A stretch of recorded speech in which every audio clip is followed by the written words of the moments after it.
এমন একটা দোয়া যেটি পড়তে আরম্ভ করে দিলেই জিন তাড়াতাড়ি এসে হাজির হয়ে যাবে সেখানে।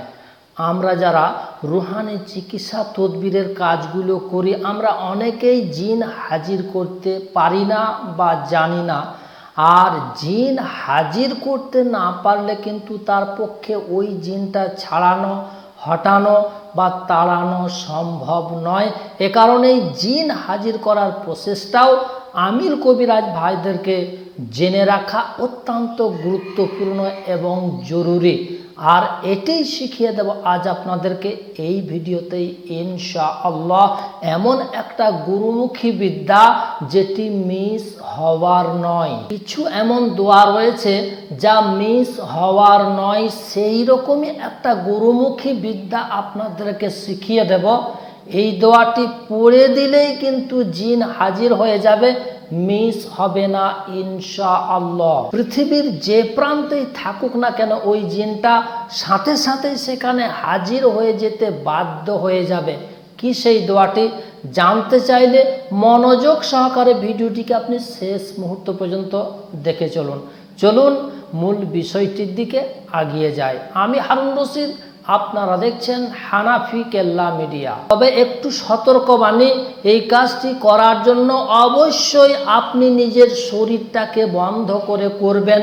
শরীর বন্ধ না করে এই কাজটি আপনি করতে যাবেন না। নাম্বার 2, এই আমল করতে গিয়ে যদি কোনো রুহানি বিপদের সম্মুখীন আপনি হয়ে যান, তাহলে কিন্তু আমি বা আমার এই চ্যানেল দায়ী হবে না। এজন্যই নিজ দায়িত্বে এটি করবেন।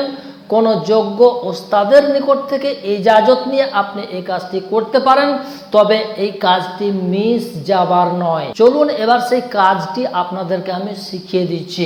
যে কোনো দিন যে কোনো সময় আপনি অজু অবস্থায়, পাক পবিত্র অবস্থায় কবরস্থানে চলে যাবেন।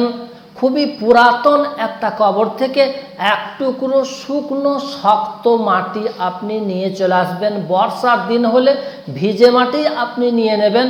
বাড়িতে এসে সেটাকে একটা লাড্ডুর মতো তৈরি করে নিয়ে সেটাকে আপনি শুকিয়ে নেবেন।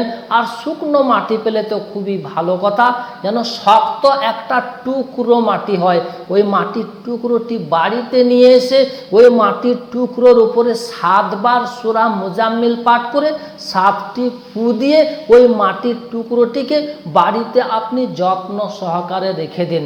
এবার আপনার কাছে যখন কোনো জিনগ্রস্ত রোগী আসবে, তখন ওই মাটির টুকরোটি নিয়ে 1টি বার সূরা মুজাম্মিল পাঠ করে রোগীকে আপনি ভালোভাবে 4 জানু করে বসিয়ে নেবেন। বসিয়ে নেওয়ার পর রোগীর হাতের মধ্যে ওই মাটির টুকরোটি দিয়ে রোগীকে বলবেন যে কিছুক্ষণ মুঠি বন্ধ করে চোখ বন্ধ করে রাখো। রোগী কিছুক্ষণ চোখ বন্ধ করে থাকতে থাকতে হঠাৎ দেখবেন তার শরীরের উপরে এসে জিনটি হাজির হয়ে গেছে, উপস্থিত হয়ে গেছে। তবে এই কাজটি অবশ্যই শরীর বন্ধ করে করবেন, না হলে কিন্তু একটু বিপদের সম্ভাবনা রয়েছে। বন্ধুরা, এই ছিল জিন হাজির করার দোয়াটি।